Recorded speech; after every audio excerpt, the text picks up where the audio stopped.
یہ شخص بھی محسن پاکستان تھا۔ اس نے پہلی بار پاکستان کو دیوالیہ ہونے سے بچایا تھا۔ اگست سن 1947 کی ایک حبس زدہ رات جب پاکستان بن تو چکا تھا مگر خزانہ بالکل خالی تھا۔ یہ وہ بھیانک راز تھا جو بہت کم لوگ جانتے تھے کہ انڈیا نے پاکستان کے 75 کروڑ روپے دبا لیے تھے تاکہ نیا ملک دیوالیہ ہو جائے۔ ناظرین، یہ 75 کروڑ روپے کی ویلیو پتہ ہے کتنی تھی؟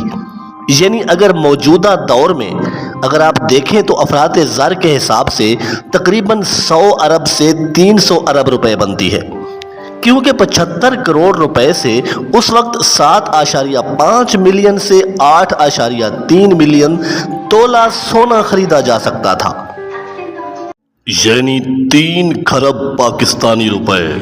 یہ وہ رقم تھی جو پاکستان بنتے وقت بھارت نے موقع پر دینے سے انکار کر دیا تھا تاکہ شروع میں ہی یہ ملک دیوالیہ ہو جائے اور ناکام ہو کر انڈیا کے تسلط میں آ جائے۔ پاکستان کا خزانہ بالکل خالی تھا۔ ملازمین کو تنخواہیں دینے اور بہت ہی ضروری اخراجات کے لیے سرکاری خزانے میں ایک پھوٹی کوڑی بھی نہیں تھی۔ ایسے میں قائد اعظم محمد علی جناح بہت زیادہ پریشان تھے۔ انہوں نے بمبئی میں بیٹھے اپنے ایک دوست جن کا نام محمد علی حبیب تھا، ان کو ایک خفیہ پیغام بھیجا کہ آج پاکستان کو تمہاری ضرورت ہے۔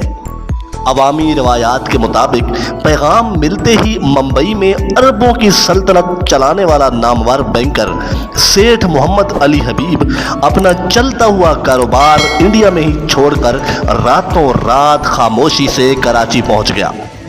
وہ سیدھا گورنر ہاؤس گیا اور دستخط کر کے ایک بلینک چیک قائد اعظم کے سامنے رکھ دیا۔ قائد اعظم کی آنکھوں میں نمی آئی تو سیٹھ صاحب نے کہا، اس پر 8 کروڑ لکھیں یا میرا سارا خزانہ خالی کر لیں، میری دولت میرے ملک سے بڑھ کر نہیں ہے۔ یہ چیک اس نوزائیدہ ریاست کے لیے آکسیجن ثابت ہوا۔ اسی سرمایہ سے سرکاری ملازمین کی تنخواہیں دی گئیں، پہلی کرنسی چھپی اور اسٹیٹ بینک آف پاکستان کی بنیاد رکھی گئی۔ دوستو، اس بزنس مین نے تاریخ رقم کر دی تھی اور پاکستان کو دیوالیہ یعنی قائم ہوتے ہی ختم ہونے سے بچا لیا تھا۔ ناظرین، یہ جو پاکستان میں حبیب بینک لمیٹڈ ہے یہ اسی خاندان کا ہے، یعنی محمد علی حبیب کا تھا، جو انڈیا کے شہر بمبئی میں سن 1941 میں قائم ہوا تھا۔ جب پاکستان بن گیا تھا تو قائد اعظم محمد علی جناح نے حبیب خاندان سے درخواست کی تھی کہ وہ اپنا بینک پاکستان منتقل کریں تاکہ نئے ملک کو مضبوط مالیاتی نظام مل سکے۔ اسی درخواست پر حبیب نے اپنا مرکزی دفتر سن 1947 میں ہی کراچی منتقل کر دیا اور یہ پاکستان کے لیے بڑے تجارتی بینکوں میں شمار ہونے لگا۔